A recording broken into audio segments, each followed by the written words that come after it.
আমাৰ মানে ইয়াৰ বাইকুৰি অঞ্চলৰ বাইকুৰি বৰগাঁও এৰিয়াটোত মানে আজি প্ৰায় এবছৰমান হৈছে। এবছৰমান প্ৰায় এই ছাগলী জাতীয় মানে পশু প্ৰজাতি ছাগলী প্ৰজাতি পশু মানে ঘূৰি ফুৰি বিচৰণ কৰে আৰু গাঁৱৰ ৰাইজে ইয়াক যথেষ্ট সংৰক্ষণো কৰে। মানে গাঁৱৰ ৰাইজে ইয়াক যথেষ্ট চাই কোনেও নেমাৰে আৰু ইয়াত নামঘৰতো কোৱা হৈছে যে এই পশুকেইটা যাতে কোনেও অনিষ্ট নকৰে, তেনেকুৱা মানে ইয়াক গাঁৱৰ ৰাইজক দিহা পৰামৰ্শ দিয়া হৈছে। কিন্তু হঠাৎ আজি মানে এটা ঘটনা ঘটিল। মই প্ৰায় 4:30মান বজাত মানে বাৰীৰ পৰা আহি আছিলোঁ, মোৰ কৰ্মস্থলীৰ পৰা আহি থকা সময়ত ৰাস্তাত দেখিলোঁ যে এই পহুটো মানে ফেঞ্চি তাঁৰত আবদ্ধ হ'ল, শিঙত লাগি ধৰিলে আৰু দুটা কুকুৰে ইয়াক আক্ৰমণ কৰি আছিলে। আক্ৰমণ কৰি থাকি এই টপিলা এইখিনিমানত তেখেতক কামুৰিলে। কামুৰাৰ পিছতে তেওঁ আঘাতপ্ৰাপ্ত হ'ল। মই দেখি পালোঁ। দেখি পাওঁতে মই উদ্ধাৰ কৰি মই ঘৰলৈ লৈ আহিলোঁ।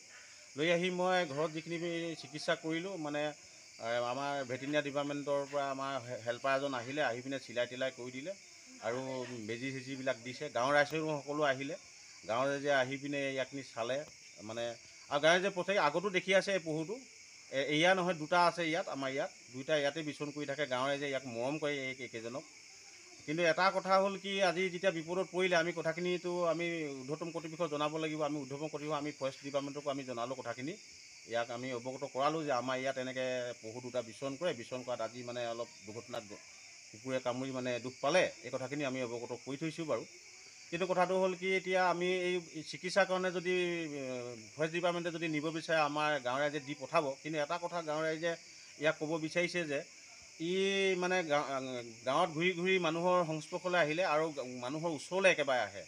ইয়াক যদি চিকিৎসা কৰিবলৈ নি পিনে যদি অইন ক'ৰবাত যদি ইয়াত মেলি দিয়া হয়, তেতিয়াহ'লে ই মানুহৰ সংস্পৰ্শলৈ আহিব। আহি পেলাই ই মানুহলৈ ভয় নোখোৱা হ'ল আৰু ভয় নোখোৱাৰ কাৰণে মানুহৰ ওচৰলৈ আহে।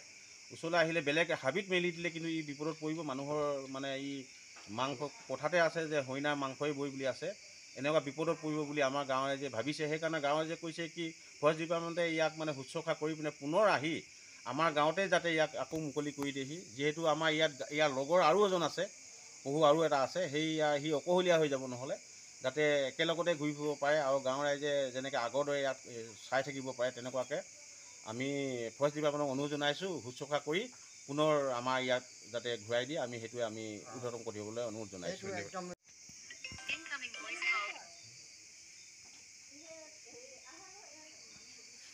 আমাৰ মানে ইয়াৰ বাইকুৰি অঞ্চলৰ বাইকুৰি বৰগাঁও এৰিয়াটোত মানে আজি প্ৰায় এবছৰমান হৈছে। এবছৰমান প্ৰায় এই ছাগলী জাতীয় মানে পশু প্ৰজাতি ছাগলী প্ৰজাতি পশু মানে ঘূৰি ফুৰি বিচৰণ কৰে আৰু গাঁৱৰ ৰাইজে ইয়াক যথেষ্ট সংৰক্ষণো কৰে। মানে গাঁৱৰ ৰাইজে ইয়াক যথেষ্ট চাই কোনেও নেমাৰে।